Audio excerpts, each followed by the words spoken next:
Objection my lord. আমার মক্কেল সানাই মাহবুব তার হাজবেন্ডকে ফিরে পেতে চায়। ওই মেশিনের চাপ না সহ্য করতে পেরে সে একটু দূরে চলে আসছে। এরকম অবস্থা ছিল না, এরকম অবস্থা বানানো হয়েছে। সে টর্চার করেছে। এই মহিলা আমার মক্কেলকে সরল সোজা পেয়ে খাইয়ে দিছে। বিচারে কার্যক্রম শুরু হোক।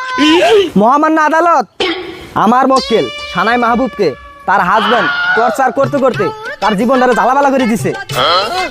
Objection my lord.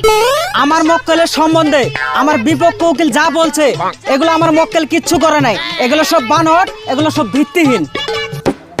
Objection overrule. Objection my lord. দেখুন আমার মক্কেলের অবস্থা, এরকম অবস্থা ছিল না, এরকম অবস্থা বানানো হয়েছে। সে টর্চার করেছে, টর্চার করে সে পালিয়ে গিয়েছে। Objection my lord. আমার বিপক্ষ উকিল আবার মিথ্যা কথা বলছে। আমার মক্কেল পালায় নাই। মাই লর্ড, আপনি একটু বিবেক বিবেচনা করে দেখেন আমার মক্কেলের বডির অবস্থা। ওই মেশিনের চাপ না সহ্য করতে পেরে সে একটু দূরে চলে আসছে।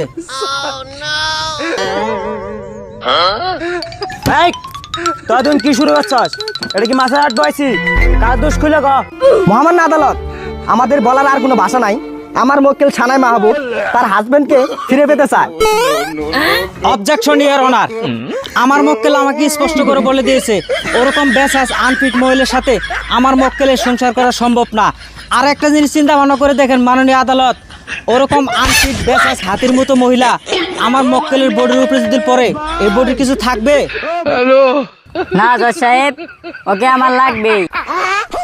জজ সাহেব, এটা কখনো সম্ভবই না।